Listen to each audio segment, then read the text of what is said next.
गुरु परंपरा योग संस्थान में आपका स्वागत है। हम लोग स्पेशल बैच में आज साधन पाठ को एक ही क्लास में कंप्लीट कर लेंगे और ये क्लास फिर से कि जब आप पढ़कर आएंगे तो आपको बहुत आनंद आएगा। अलग तरीके से इसका प्रेजेंटेशन होगा। हम लोग शुरू करते हैं साधन पाद को। हम लोगों ने समाधि पाद देखा, प्रथम पाद जिसमें 51 सूत्र हम लोगों ने देखा था।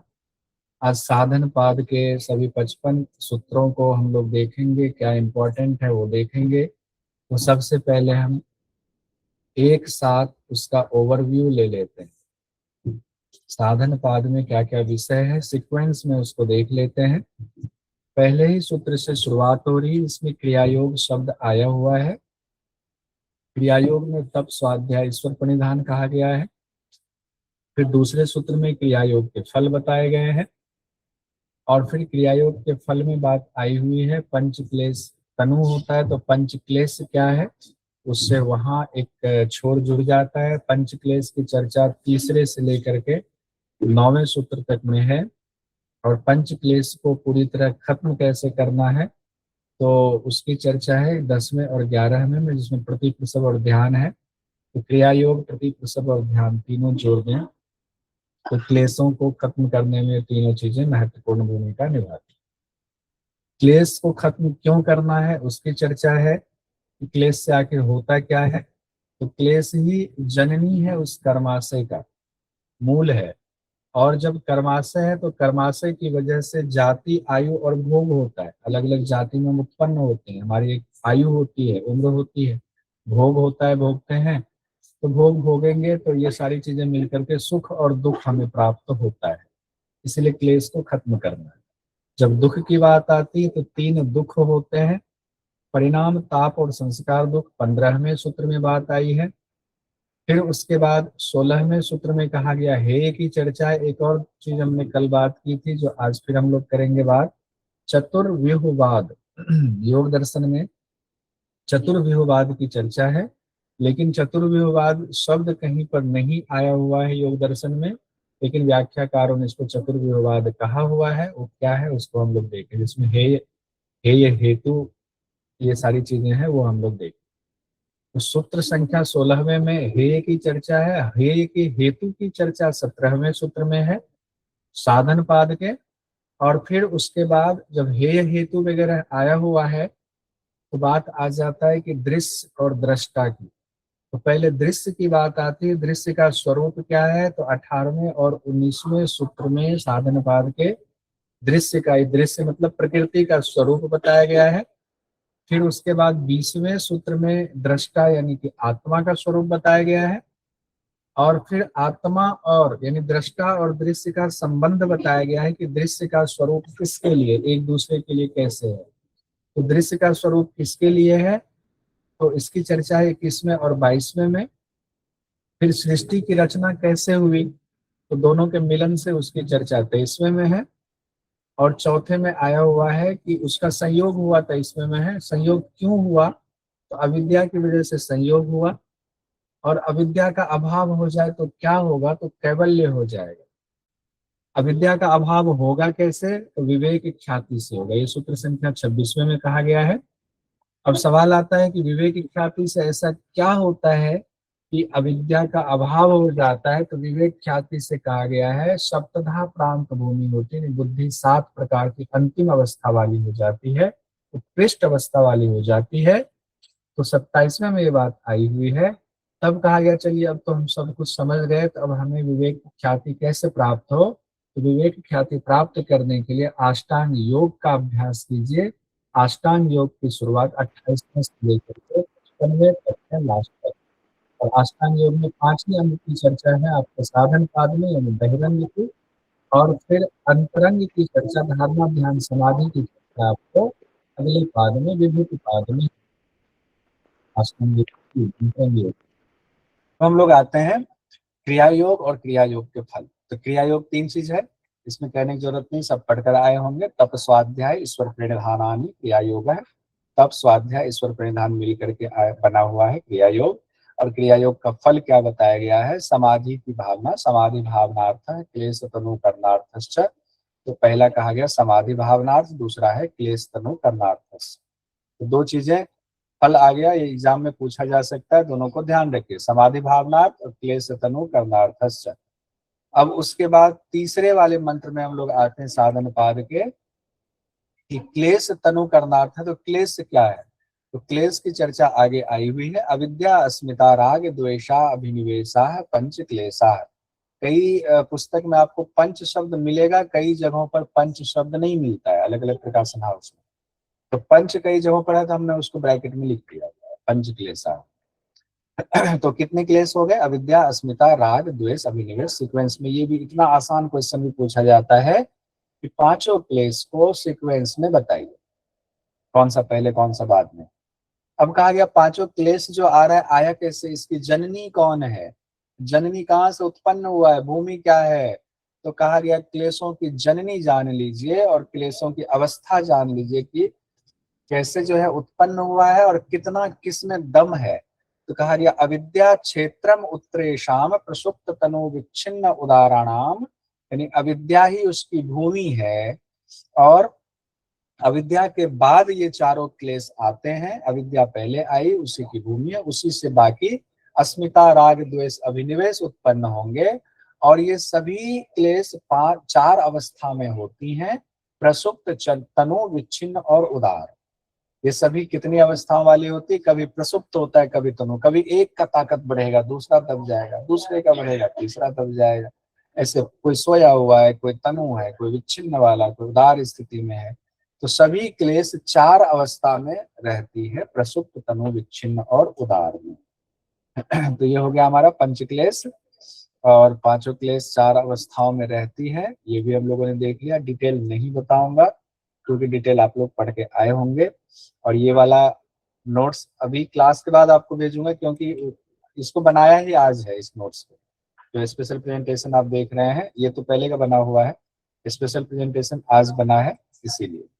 अब सवाल आता है कि पांचों क्लेश का नाम तो आ गया, तो पांचों क्लेश का अर्थ क्या है, अविद्या का स्वरूप क्या होगा, अविद्या अस्मिता का स्वरूप, इसी तरह से अभिनिवेश तक का स्वरूप क्या होगा, उस स्वरूप की चर्चा अब हम लोग यहाँ देखेंगे पांचों का। तो पांचवें से लेकर के 9वें नंबर के सूत्र तक में आपको पांचों का स्वरूप बताया गया। पहले अविद्या का स्वरूप अलग से देखते हैं, फिर चारों का स्वरूप एक साथ देख लेंगे।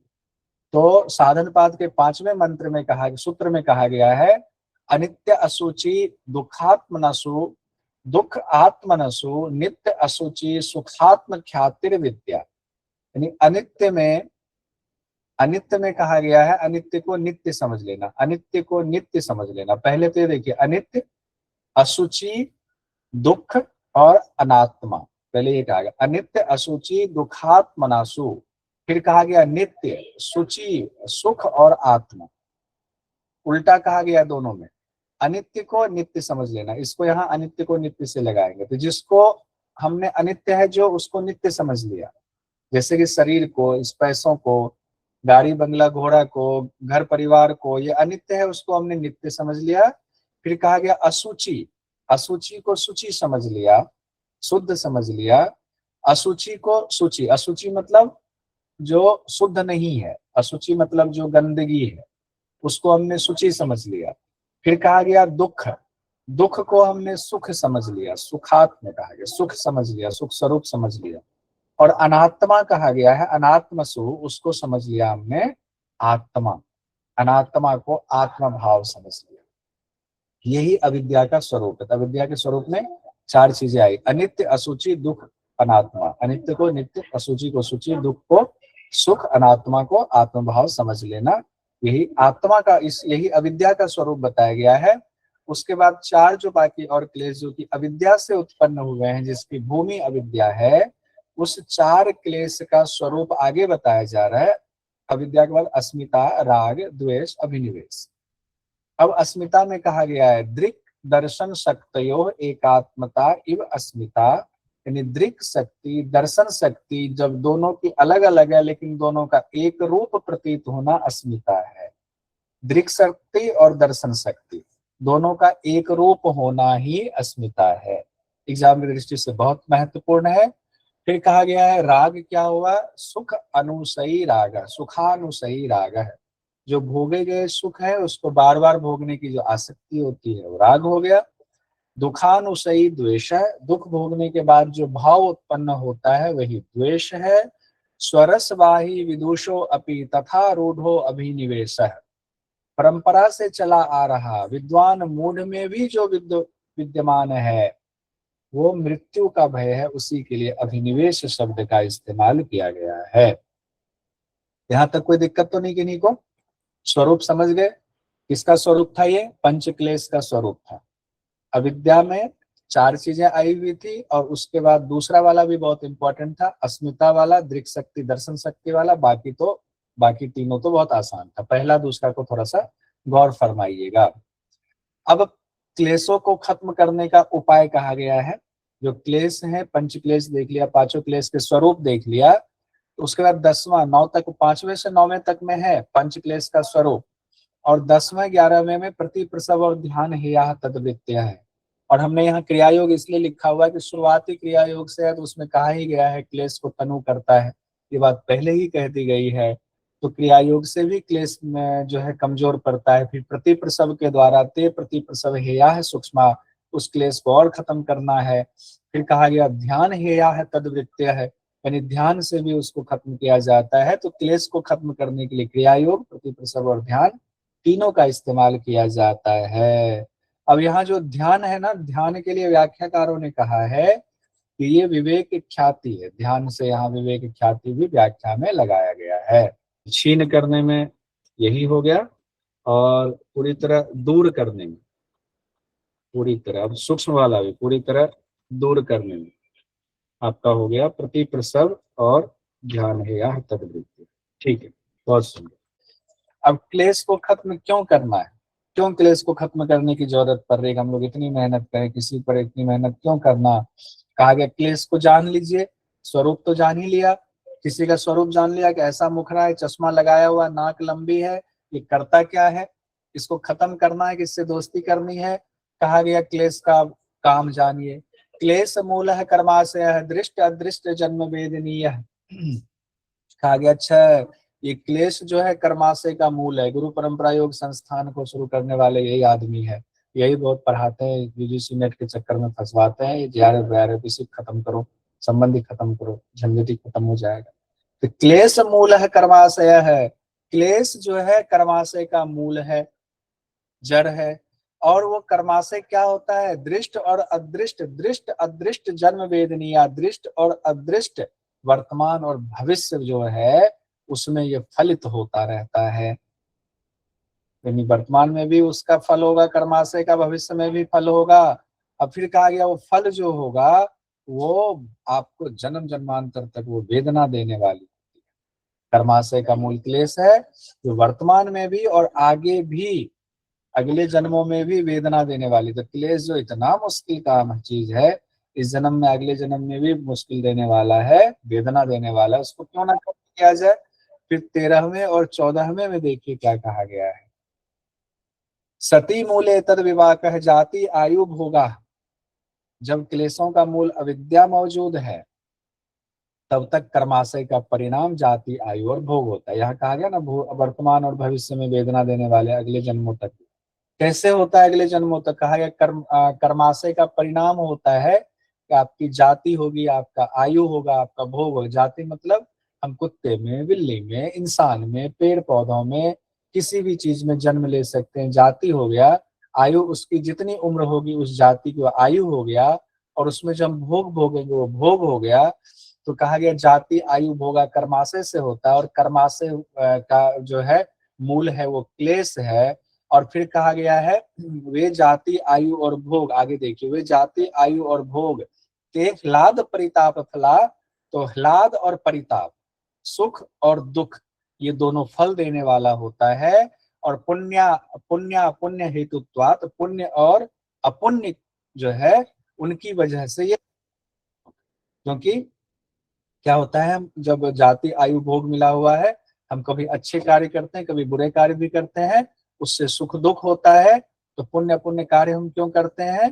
क्योंकि हमें जाति आयु भोग मिला हुआ है, उससे सुख दुख होता है। जाति आयु भोग क्यों मिला हुआ है? क्योंकि कर्मा से है।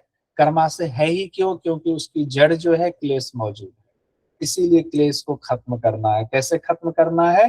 तो 3 चीजें ऊपर बताई गई थी क्लेश को खत्म करने के लिए, एक बार बता दीजिए फटाक से, तो हम लोग आगे बढ़ जाते हैं। कौन सी 3 चीजें बताई गई? क्रिया योग, क्रिया योग, प्रसव है या ध्यान या ध्यान है या तद्वित है। बहुत सुंदर, बहुत सुंदर, बहुत बढ़िया। क्रिया योग, अब ध्यान है या तद्विद्या, बीच में आया हुआ था आपका प्रतिप्रसव है या प्रतिप्रसव, तीनों चीजें ये बहुत इंपॉर्टेंट है। अब जब दुख की बात आई है तो महर्षि पतंजलि ने कहा चलो दुख भी बताए थे, सबका दुख अलग अलग है, सबके दुख अलग है। तो महर्षि पतंजलि को लगा कि चलो यहाँ जो पढ़ रहे हैं सबके दुख बहुत हैं, तो 3 प्रकार के दुख हैं। परिणाम ताप संस्कार दुखेर गुण वृत्ति विरोधाच दुख में सर्वम विवेकिनः है। अब जो ये 3 दुख है हम लोगों के लिए बड़ा भारी है, बड़ा कष्ट है। परिणाम ताप संस्कार दुख हम लोग झेलते हैं, हम लोग परेशान हो जाते हैं इस दुख से। लेकिन कहा गया है गुणों के स्वभाव में विरोध होने से सुख दुख मोह के स्वभाव में विरोध होता है।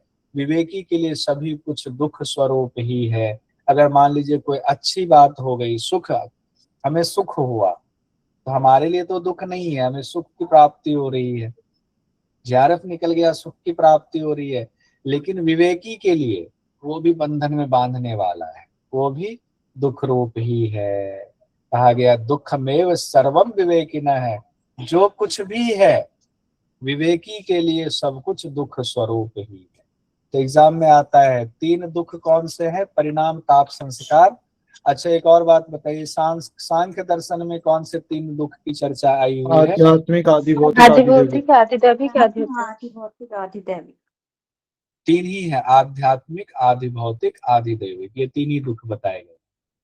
अब हम लोग बीच में एक बार सीक्वेंस तोड़ करके हम लोग देख लेते हैं चतुर्व्यूहवाद। हम लोगों ने 15वें सूत्र तक देख लिया हुआ है, उसके बाद चतुर्व्यूहवाद एक बार देख लेते हैं, फिर हम लोग इस सीक्वेंस से 16वें, 17वें, 18वें, 19वें, 20वें से हम लोग बढ़ते चले जाएंगे। चतुर्व्यूहवाद यानी कि हम लोग व्यूह में फंसे हुए हैं, तो निकलने का रास्ता भी है। जो गौतम बुद्ध ने कहा हुआ है, दुख है, दुख का कारण मौजूद है, दुख से निवारण करना चाहिए हम लोगों को, और दुख से निवारण करेंगे वही एक उपाय है। तो उपाय क्या है, दुख से निवारण कैसे होगा? तो ये चौथा होगा। हे ये कहा गया दुख है, दुख क्या है? हेयम दुखम अनागतम, जो दुख आने वाला है खत्म कीजिए इसको, हेयम दुखम आने वाला है, अनागतम तो दुख है। हेय हेतु, तो उस दुख का कारण मौजूद है। तो दृष्टि दृश्यो संयोगो हेय हेतु कहा गया है, दुख का कारण है। यानी कि दृष्टा और दृश्य का संयोग ही कारण है। दृष्टा और दृश्य कौन? प्रकृति और पुरुष का जो संयोग हो गया, दोनों मिल गया ना, कहता अच्छा 2 लोग मिल गए, यही दोनों मिल करके दुख दे रहा है। कौन है? दृष्टा और दृश्य का मिलना, संयोग ही कारण है। कहा गया अच्छा इनका कारण, इनको दोनों को अलग कर दिया जाए तो क्या होगा? हान। कहा गया तद भावात संयोगा भावो हानम तदृशे कैवल्यम। कहा गया दोनों का अभाव हो जाए, तद अभावात, जब दोनों का अभाव हो जाए, किसका अभाव? संयोग का अभाव हो जाए, तब क्या होगा? कैवल्यम होगा, तब कैवल्य होगा। तो इसको हान की श्रेणी में लिया गया है। हानम तदृशे कैवल्यम। यदि दुख का निवारण क्या है? कहा गया हाँ उसको दुख का निवारण तो करना पड़ेगा। अब दुख का निवारण कैसे कहें? तो हानोपाय क्या? उपाय, उपाय क्या? उपाय बताइए। तो कहा गया है विवेक ख्यातिर विप्लवाहानोपाय है। विवेक ख्याति, यही हान का उपाय है। तो विवेक ख्याति पर आकर के ये आ गया 16वां, 17वां, 25वां, 26वां, ऐसे ध्यान रखिएगा, 4 है ना, 16वां, 17वां, 25वां, 26वां, किसका? द्वितीय का ही है। इस सीक्वेंस में हम लोग आते हैं। 16वां, 17वां हम लोगों ने देख लिया, 16वां, 17वां देख लिया ना आप लोगों ने। क्या था 16वें में? दुख वाला, और दुख का कारण, दुख में क्या कहा गया है? दोनों का संयोग कहा गया है। और हे हेतु, हाँ हे हेतु, संयोग हो रहा है। अब देखिए 18वें में कहते हैं, चलिए दृश्य और दृष्टा के संयोग की बात आई है, पहले दृश्य को जान लेते हैं। अच्छा दोनों का संयोग हो रहा है तो जाने तो सोई दोनों है कौन? तो दृश्य का स्वरूप कहा गया है प्रकाश क्रिया स्थिति शीलम भूतेन्द्रियात्मकम भोग अपवर्गार्थम दृश्यम। 3 चीजें आई हुई है याद देखिए। प्रकाश क्रिया स्थिति कहा गया, प्रकाश क्रिया स्थिति। शीलम कहा गया, शीलम मतलब स्वभाव। भूतेन्द्रियात्मकम, भूत और इंद्रिय कहा गया है। फिर कहा गया है भोग अपवर्गार्थम, भोग और अपवर्ग कहा गया है। तो प्रकाश क्रिया स्थिति जिसका स्वभाव है, अभूत इंद्रिय जिसका स्वरूप है, और भोग अपवर्ग करना जिसका प्रयोजन है, वही दृश्य है, वही दृश्य यानी प्रकृति है। तो प्रकाश क्रिया स्थिति इसका स्वभाव है, यानी कि प्रकाशित करना, यानी सत रज तम यहां लीजिए। प्रकाशित सत, रज हो गया क्रियात्मक, स्थिति हो गया तमोगुण वाला। तो स्वभाव है किसका? दृश्य का। अब भूत इंद्रिय जिसका स्वरूप, स्वरूप में क्या हुआ? पांचों महाभूत दिख रहा है ना, अब हम सब दिख रहे हैं, मैं आप मुझे देख रहे हैं, मैं आपको देख रहा हूं, और उसके अंदर इंद्रियां भी सूक्ष्म रूप में, भूत तो स्थूल हो गया, इंद्रियां सूक्ष्म रूप में, ये स्वरूप उभर आया हम सबका, ये स्वरूप हो गया। प्रयोजन क्या है? स्वभाव और स्वरूप क्यों है? ये स्वभाव और स्वरूप वाला जो देव जी आगे, देव जी का प्रयोजन क्या है इस क्लास में? JRF निकालना। लेकिन इनका दृश्य का क्या प्रयोजन है? भोग अपवर्ग पूरा करना, भोग कराना, जो चीज है खूब भोग करो, इत्मीनान से रखो। और जब भोग करते करते थक गए, परेशान हो गए, दुख में चले गए, भोग करके भी सुख की प्राप्ति नहीं हो रही, सुख आ रहा फिर दुख आ रहा है, तब गए गुरु के पास। गुरु ने कहा अरे तुम तो ऐसे फंसे रहोगे, तुम्हें अपवर्ग की जरूरत है। कहा तुम्हारा भोग पूरा हो गया है। अब गुरु का आशीर्वाद मिला, अपवर्ग यानी मोक्ष मिलेगा। तो प्रयोजन क्या है उस दृश्य का, उस प्रकृति का? भोग भी करवाना। भोग क्यों करवाना? क्योंकि अपवर्ग करवाना है, क्योंकि मुक्ति दिलाना। भोग के बिना मुक्ति हो ही नहीं रही है। ये तीन चीजें हो गया। आइए अब हम लोग यहाँ से आगे बढ़ते हैं। अब दृश्य के भेद की चर्चा आ रही है। दृश्य का हम लोगों ने देख लिया। अब दृश्य में कहा गया दृश्य जो है ये 4 प्रकार का होता है। तो हम लोगों ने सांख्य दर्शन में 25 तत्व पढ़ा हुआ है। 25 तत्व ही दृश्य का कहा गया तत्व है, क्योंकि सांख्य और योग एक साथ पढ़ा जाता है। तो यहाँ पर 25 तत्व का अलग से नाम नहीं दिया गया है, लेकिन उसी को यहाँ सर सूत्र रूप में बताया गया है। 19वें आपके सूत्र में विशेष अविशेष लिंग मात्र अलिंगाणी गुण परवाणी कहा गया। विशेष अविशेष लिंग मात्र अलिंगाणी गुण परवाणी, ये कहा गया। 4 प्रकार से ये इसके गुण बताए गए। 4 प्रकार से, 4 रूप में ये दिखते हैं। कैसे? विशेष तो 16, 6, अब 1 और 1, 16, 6 हो गया है। कितना?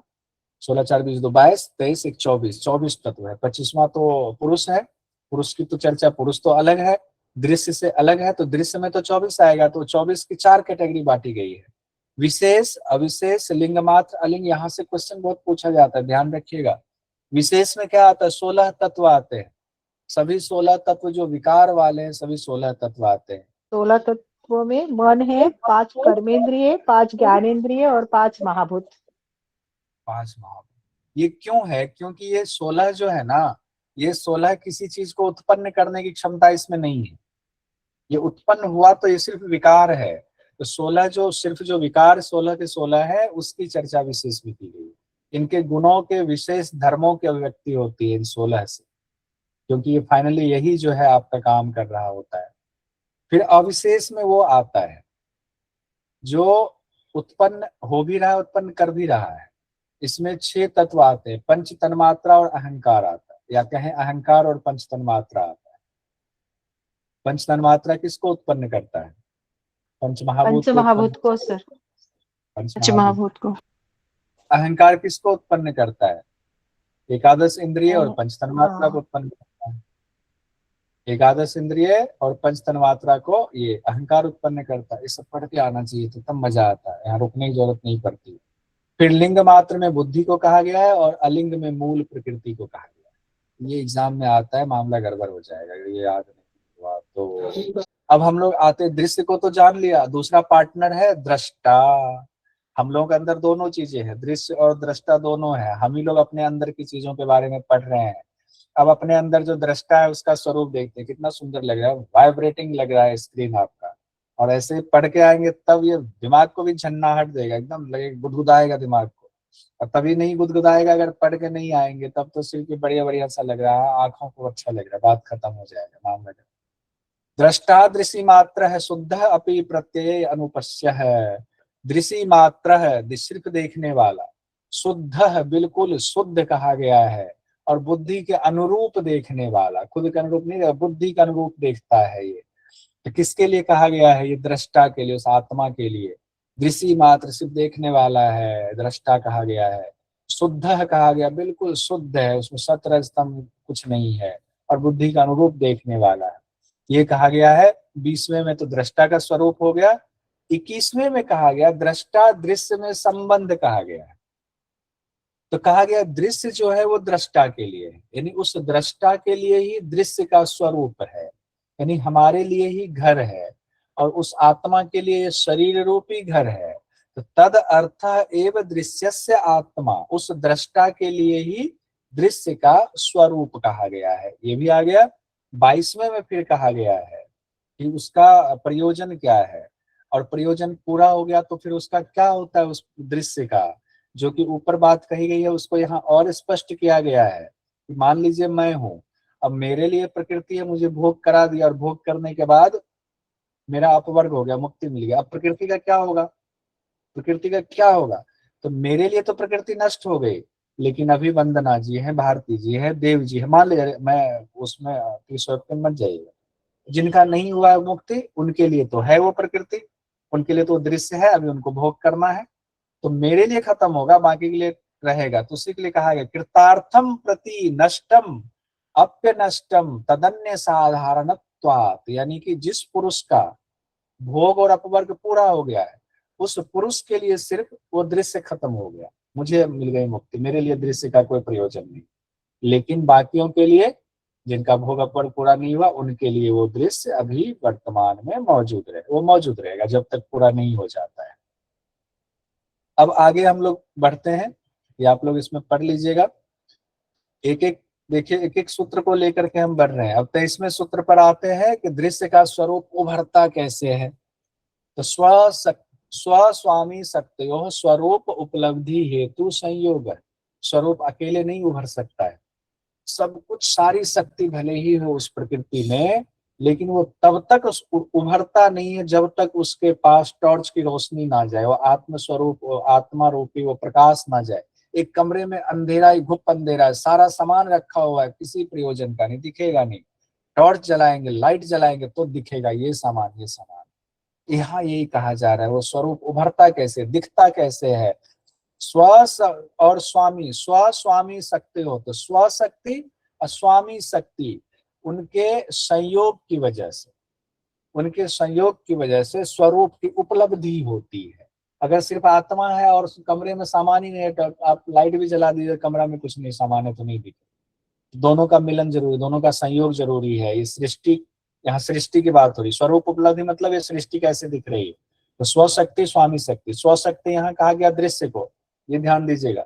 स्वामी शक्ति यहाँ कहा गया दृष्टा को, आत्मा को। स्वशक्ति प्रकृति हो गया। दोनों का सवाल आता है, भाई दोनों का संयोग क्यों होता है? अविद्या की वजह से होता है, अविद्या की वजह से। उसी को माया कहा गया है। माया कहाँ कहा गया? उसी को शिव संहिता में माया कहा गया। तस्य हेतु अविद्या, तस्य हेतुर्विद्या, तस्य हेतु अविद्या।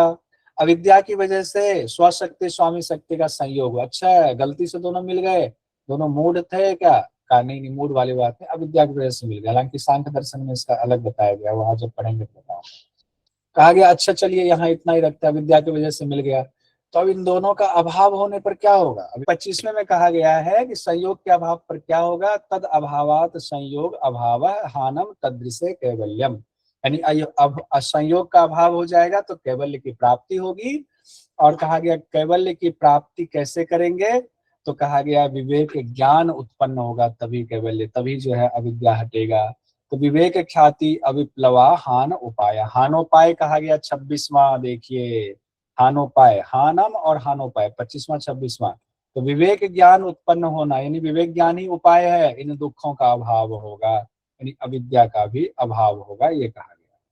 संयोग का अभाव कैसे होगा? तो विवेक ख्याति अविप्लवा हान उपाय कहा गया है। तो विवेक ज्ञान जब दृढ़ होता है, जब विवेक ज्ञान दृढ़ होगा तब जाकर के वो अविद्या खत्म होगा, नहीं तो अविद्या खत्म नहीं होगा। यही हान का उपाय है, यानी विवेक ख्याति होने पर ही आपको उस अविद्या का नाश होगा। अब सवाल है कि विवेक ख्याति होने पर ऐसा क्या हो जाएगा कि अविद्या का नाश होगा? तो विवेक ख्याति होने पर बुद्धि प्रखर हो जाएगी, तस्य सप्तधा प्रांत भूमि प्रज्ञा, 27वें में कहा गया है। 27वें में 7 प्रकार की, 27वें में 7 प्रकार की, चलिए थोड़ा सा जुड़ गया। अब तस्य सप्तधा प्रांत भूमि 27वें में कहा गया है दूसरे पाद के कि विवेक ज्ञान जब जब अपने चरम अवस्था पर हो जाए, उच्च अवस्था पर हो जाए, बुद्धि उससे ऊपर कुछ नहीं हो सकते, वो बुद्धि 7 प्रकार की उच्च अवस्था वाली होती है, तभी जो है अविद्या का नाश होता है। अब कहा गया चलिए चलिए, अब पता चल गया देव जी को, अच्छा इससे हमें जियारत की प्राप्ति होगी, तो चलिए चलिए चलिए वो उसको प्राप्त किया जाए, तो विवेक ज्ञान कैसे प्राप्त होगा ये बताया जाए। तो कहा गया है योग अंग अनुष्ठानाद अशुद्धि क्षये ज्ञान दीप्ति अविवेक ख्याते, कहा गया योग के अंगों का अनुष्ठान कीजिए तो विवेक ज्ञान की प्राप्ति। कहा अच्छा योग के अंगों का अनुष्ठान करने से, कहा हाँ, कहा ऐसा क्या हो जाता है, कहा योग के अंगों का अनुष्ठान करने से अशुद्धि का नाश होने पर हमारे अंदर जो अशुद्धियां हैं चित्त में, उन अशुद्धियों का नाश होता है, और अशुद्धियों का नाश होते ही विवेक ख्याति पर्यंत ज्ञान का विकास होता है। विवेक ख्याति पर्यंत ज्ञान का विकास होता रहता है एकदम चरमोत्कर्ष तक। कहा गया अच्छा कौन कौन से योग के अंग हैं वो बता दीजिए। तो यम नियम आसन प्राणायाम प्रत्याहार धारणा ध्यान समाधि, 28वें से लेके 55वें तक अब यही 8 अंग आते हैं। 28वें में कह दिया गया योग का अंग, शुरुआत हो गया योग के अंग का। 29वें में योग के अंग का नाम दे दिया गया उस अष्टांग योग का, और फिर उसके बाद आपको एक एक का बताया जाएगा। आइए हम लोग देख लेते हैं एक एक को। सबसे पहला है यम। यम के बारे में अभी हम लोग यम पर ही पहुंचे हैं, अभी सर 31। थोड़ा ऊपर दिखाना एक बार बस। अरे ये तो मिलेगा ही PDF पेज। नहीं PDF मिलेगा, कुछ और देख रहा हूँ। 7 प्रकार की जो है ना अवस्था, 7 ओके अवस्था ओके, वो, ये शून्य है तो शून्य, ठीक है ठीक है ठीक है। ठीक है, ये हमने दे दिया, ये खुद से पढ़ना है। अब हम लोग आते हैं, पहला क्या है अष्टांग योग में, यम है, और दूसरा क्या है नियम है। तो यम और नियम के बीच में महाव्रत आता है, ध्यान रखिएगा। यम आया 30वें नंबर पर, 30वां सूत्र है यम का, किसका, साधन पाद का। यम में कहा गया है अहिंसा सत्य अस्तेय ब्रह्मचर्य अपरिग्रह, इसको यम कहा गया है। ये भी सीक्वेंस में याद होना चाहिए, इधर उधर कुछ नहीं चलेगा, सीक्वेंस में याद होना चाहिए। अहिंसा सत्य अस्तेय ब्रह्मचर्य अपरिग्रह है सीक्वेंस में। इससे इतना आसान सवाल भी कई बार पूछ दिया जाता है। ये 5 यम है। और उसके बाद कहा गया है कि महाव्रत यम की साधना जब आप करते हैं, जब यम आपका जाति देश काल समय अनवच्छिन्नाः सार्वभौमाः, जब ये जाति देश काल और समय की सीमा से परे हो जाता है, सार्वभौम हो जाता है, तब ये महाव्रत हो जाता है। कौन महाव्रत होता है, यम या नियम? कौन महाव्रत होता है? यम यम। सर। यम महाव्रत यम होता है। का महाव्रत होता है, ये बहुत इंपॉर्टेंट है। जाति देश काल समय, जाति देश काल समय, चारों याद रखिएगा, सीक्वेंस में याद रखिएगा। जाति देश काल समय के परिधि से, उसके परिधि से जब परे हो जाता है, उसकी सीमा से जब परे हो जाता है और सार्वभौम हो जाता है, यूनिवर्सल हो जाता है, तब वो महाव्रत होता है। 31वां हो गया। 32वें में नियम की चर्चा है। नियम 5 बताए गए, शौच संतोष तप स्वाध्याय ईश्वर परिधान। शौच संतोष तप स्वाध्याय ईश्वर परिधान। तप स्वाध्याय ईश्वर परिधान को क्या कहा गया है, तीनों मिलाकर? क्रिया योग। क्रिया यम में आएगा कि नियम में आएगा? नियम में आएगा। नियम। एक बार दिया था नियम में। सूचीबद्ध में, हाँ क्रिया योग, दूसरी तरफ दे दिया नियम, तो क्रिया योग किस में आएगा, नियम में आ जाएगा। नियम में। ऐसे करना है। अब आया यम नियम के अभ्यास के दौरान भी मन परेशान हो जाए, यानी अभ्यास शुरू कर दिया, मन परेशान हो गया, उससे विचलित हो रहा है मन, वो करा नहीं, बेकार है, अहिंसा, हमें कोई मारने आएगा हम छोड़ देंगे क्या? तो यम नियम के दौरान जब मन परेशान हो जाए तो क्या करें? कहा गया वितर्क बाधने प्रतिपक्ष भावनम, 33वें में कहा गया। अभी इसका 33वां 34वां बड़ा इंपॉर्टेंट है। कहा गया है वितर्क प्रतिपक्ष भावना, वितर्क बाधने प्रतिपक्ष भावना, 33वां 34वां ध्यान रखिएगा। मन में जो वितर्क भाव आता है, यानी उल्टा भाव, यम नियम का अभ्यास कर रहे हैं उसके उलट भाव आ गया, बेकार है यम नियम, अरे दुनिया में बहुत लोग हैं हमें करने नहीं दे रहे यम का अभ्यास, नियम का अभ्यास नहीं, हम भी अब हिंसा करेंगे, छोड़ेंगे नहीं, जैसे को तैसा, ये उल्टी भावना है। इसी को वितर्क भावने कहा गया। वितर्क भाव है, बाधा है आपके लिए, तो कैसे दूर करेंगे? उन बाधाओं को दूर करने के लिए उससे उलट भावना करेंगे। नहीं नहीं कोई बात, वो ऐसा है ना, कोई बात। उलट भाव ये हुआ, वो आएगा स्वाभाविक, उससे उलट भाव, उलट भाव को प्रतिपक्ष भावना कहा गया है। अब प्रतिपक्ष भावना को समझाया गया है कि वितर्क क्या है, और प्रतिपक्ष भावना को डिटेल में समझाने के पहले वितर्क उसको समझाया गया है, वितर्क का कारण बताया गया है, और फिर उसके बाद कहा गया ये है प्रतिपक्ष भावना। लीजिए कैसे, देखिए, वितर्का हिंसादय कृतकारिता अनुमोदिता लोभ क्रोध मोह पूर्वका मृदु मध्यादि मात्रा दुखा ज्ञाना अनंत फला इति प्रतिपक्ष भावनम। अब वितर्क कहा गया, वितर्क क्या है, कृतकारिता अनुमोदिता है। बताने की जरूरत है क्या, खुद से दूसरों से करवा दे, दूसरा कर रहा है तो हाँ हाँ नहीं बहुत अच्छा किया, बहुत अच्छा किया, मारा ठीक किया, ठीक किया। ईरान पे बम गिरा दिया, दूसरे ने कहा बहुत बढ़िया किया, तुमने गिरा दिया, अनुमोदित हो गया। किसी ने उसमें मदद करके गिरवा दिया, कारिता हो गया, ये वितर्क हो गया। अब वितर्क की वजह क्या है, लोभ क्रोध मोह है, तो वितर्क हो गया कृतकारिता अनुमोदिता। वितर्क की वजह हो गया लोभ क्रोध मोह, और ये लोभ क्रोध मोह भी 3 अवस्था में होता है। कभी मृदु रूप में होगा, कभी मध्यम होगा, कभी अधिमात्र वाला होगा। लोभ क्रोध मोह भी मृदु मध्य और अधिमात्र वाला होता है। और उसका फल क्या होगा, तो ये दुख और अज्ञान रूप अनंत फल देने वाला है वितर्क। जब ये भाव मन में आ जाए कि ये दुख और अज्ञान रूप अनंत फल देने वाला, नहीं नहीं इससे बचना चाहिए, ऐसा नहीं करना चाहिए, ऐसा सोचना प्रतिपक्ष भाव। तो वितर्क देख लिया और उस वितर्क का सही स्वरूप समझ लिया, तब कहा गया है प्रतिपक्ष भाव है। अब देखिए हम लोगों ने देखा था 28 से लेकर 55 तक। 55 तक में आपका कहाँ तक आया हुआ है, प्रत्याहार तक 55 तक आया हुआ है। तो यम आपका हो गया 30वें में आया था। फिर आपका यम के बाद 31वें में क्या आया था, एक बार बता दीजिए फटाक से, 31वें में क्या आया था, महाव्रत आया। महाव्रत जाति देश काल 32वें में, वचना समान। हाँ ठीक है ठीक है। 32वें में नियम आ गया। 33वें 34वें में क्या आया था, 33वां प्रतिपक्ष भाव, वितर्क बाद में नहीं वितर्क बाद में प्रतिपक्ष भावनम और वितर्का हिंसादय कृतकारिता अनुमोदिता लोभ क्रोध मोह पूर्व का मृदु मध्य मात्र दुखा ज्ञान अनंत फला इति प्रतिपक्ष भावनम। ये आया। ये बात अब रुकेंगे नहीं, शुरू हो गए तब बिना बताए कैसे, नहीं पूरा सुना, सुन लिया, बहुत अच्छा बहुत अच्छा, अच्छी बात है, याद है। अब उसके बाद हम लोग देखेंगे फिर उसका डिटेल, क्योंकि अब उसके बताए जाएंगे किसके फल से क्या सिद्धि होगी, फिर आसन में आएंगे, फिर प्राणायाम। तो पहले हम लोग देख लेते हैं, यहाँ पर हमने एक टेबल ये बनाया, इसको बाद में देख लेंगे। अब हम लोग आते हैं 5 यम 5 नियम देख लिया। अब पांचों यम पांचों नियम जब सिद्ध होगा तो क्या क्या फल की प्राप्ति होगी, ये भी पूछा जाता है। इसका फल क्या होता है, तो देखिए यम कहा गया अहिंसा सिद्ध हो जाए तब क्या होगा, अहिंसा सिद्ध हो जाए तो वैर त्याग, अहिंसा सिद्ध होने पर क्या होगा, वैर त्याग होता है, सामने आए हुए भी उस समय वैर का त्याग कर देते हैं। ये हो गया आपका अहिंसा वाला, हो गया ये आपका 35वां। और फिर सत्य वाला हम लोग आएंगे, सत्य वाला आपका हो गया 36वां।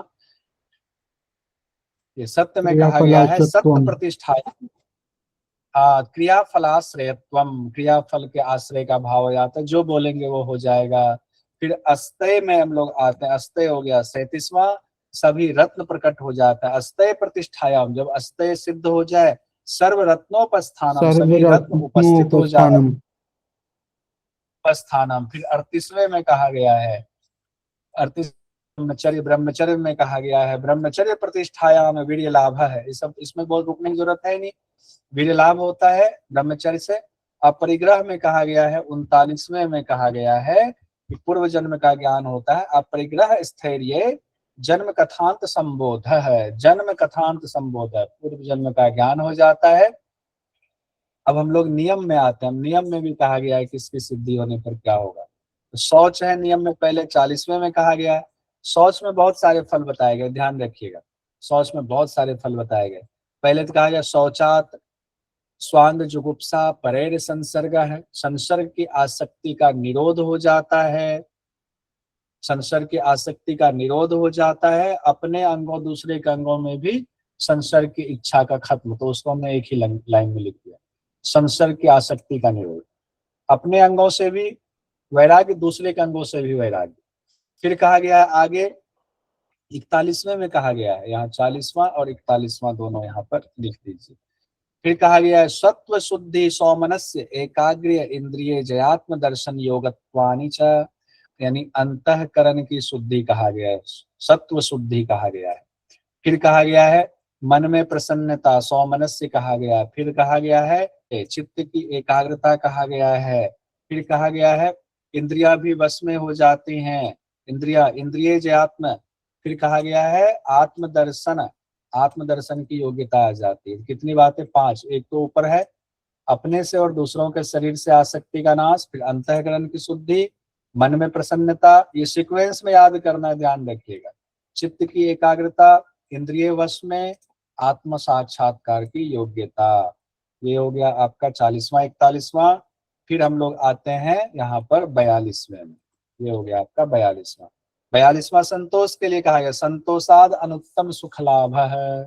फिर हम आएंगे 43वें पर, 43वें में कहा गया है कायेन्द्रिय सिद्धि शुद्धि क्षया तपसः, यानी तप जब आपका सिद्ध हो जाए तो शरीर काय और इंद्रिय, शरीर और इंद्रिय से संबंधित सिद्धियां मिलती हैं।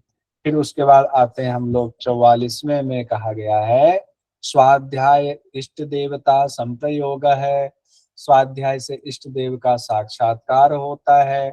और फिर हम लोग आते हैं 45वें में कहा गया है समाधि सिद्धि ईश्वर प्रणिधाना, समाधि की सिद्धि होती है किससे? ईश्वर प्रणिधान से। अब यहाँ पर कलवर होता है 44वें 45वें में, हम स्वाध्याय से समाधि सिद्धि मान लेते हैं क्योंकि 100 से स्वाध्याय 100 से समाधि, ईश्वर प्रणिधान से इष्ट का साक्षात्कार मान लेते हैं क्योंकि ईश्वर प्रणिधान है तो इष्ट साक्षात्कार। ये एक कंफ्यूजन होती है, सिर्फ परीक्षा की दृष्टि से कह रहा हूँ, तो ध्यान रखिएगा। ईश्वर प्रणिधान से समाधि और स्वाध्याय से इष्ट का साक्षात्कार, ये ध्यान रखिएगा। 45 तक हो गया, हमारा 10 बचा हुआ है, 55 तक हमें करना है। अब आइए हम लोग 46वें से आएंगे आसन में, 46वां 47वां और फिर हमारा आता है 48वां। तो ये लीजिए 46वां 47वां, ये हो गया 48वां दूसरे का। आसन से संबंधित कितने मन सूत्र हैं? आसन से संबंधित 3 सूत्र हैं। किसमें? योग दर्शन के साधन पाद में, द्वितीय पाद में। कौन कौन से हैं? स्थिरम सुखम आसनम, दूसरा है प्रयत्न शैथिल्य अनंत समापत्तिभ्याम, प्रयत्न शैथिल्य अनंत समापत्तिभ्याम। और फिर सिद्धि के फल कहा गया ततो द्वंद्वान विघातः, ततो द्वंद्वान विघातः, इसको ठीक है, ततो द्वंद्वान विघातः, फिर द्वंद्व खत्म। आसन क्या है? स्थिरम सुखम आसन। आसन की सिद्धि कैसे होगी? प्रयत्नों की शिथिलता भी खत्म हो जाए और अनंत समापत्तिभ्याम शब्द आया हुआ है, फिर आया हुआ है ईश्वर में लग जाने समय के लिए ध्यान। फिर सिद्धि का फल क्या बताया गया? आसन की सिद्धि ततो द्वंद्वान विघातः, सभी द्वंद्व खत्म हो जाते हैं, शारीरिक मानसिक सभी द्वंद्व। अब प्राणायाम में हम लोग आते हैं। प्राणायाम की चर्चा कहाँ से कहाँ तक की गई है? 48 है, तो 48 के बाद थोड़ा सा इसको बढ़ा लेते हैं। कहाँ से कहाँ तक है प्राणायाम का? 49वें से लेकर के कहाँ तक है? 53 तक फिर। प्राणायाम का धारणा सूची योग्यता मनसा। हाँ, तो यहाँ तक हाँ। होगा। ठीक है, बहुत सुंदर, बहुत बढ़िया, बहुत बढ़िया। देखिए अब प्राणायाम क्या था ये भी याद रखना पड़ेगा। 49वें से लेकर के 53 तक हो गया, और उसके बाद 2 ही बचता है, 54 55। तो प्राणायाम में एक ये कहा गया आपको श्वास प्रश्वास की गति का रुक जाना हो गया आपका, तस्मिन सते श्वास प्रश्वास गतिर्विच्छेद है प्राणायाम है, श्वास और प्रश्वास की गति का विच्छेद हो जाना। और फिर उसके बाद प्रकार बताए गए हैं, प्रकार जो बताए गए वो 2 में बताए गए। ये आपका बताया गया है प्रकार 50वां और 51वां में। 50वें में कहा गया है बाह्य आभ्यंतर स्तंभ वृत्ति देश काल संख्या भी परिदृष्टो दीर्घ सूक्ष्म है। बाह्य अभ्यंतर स्तंभ वृत्ति, वैसे तो प्राणायाम का हमने पूरा चारों ही ले लिया हुआ। बाह्य अभ्यंतर स्तंभ वृत्ति और बाह्य अभ्यंतर विषयाक्षेपी आपके 51वें में कहा गया है। 51वें में आया हुआ है बाह्य अभ्यंतर विषयाक्षेपी चतुर्थ है। इसमें एक और चीज इंपॉर्टेंट है जो यहाँ लिखना जरूरी है, वो ये लिखना है हमें 50वें में जो बात कही गई है 50वें सूत्र में कि देश काल संख्या भी, देश काल और संख्या का ध्यान रखना।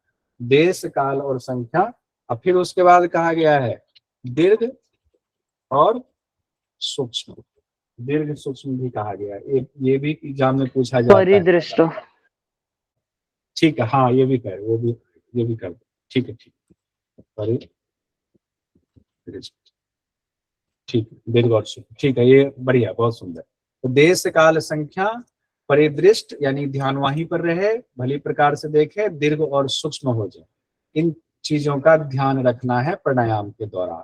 देश काल संख्या, परिदृष्ट और दीर्घ सूक्ष्म, ये आपको हो गया 6 चीजें यहाँ पर कही गई विशेषता प्राणायाम के दौरान।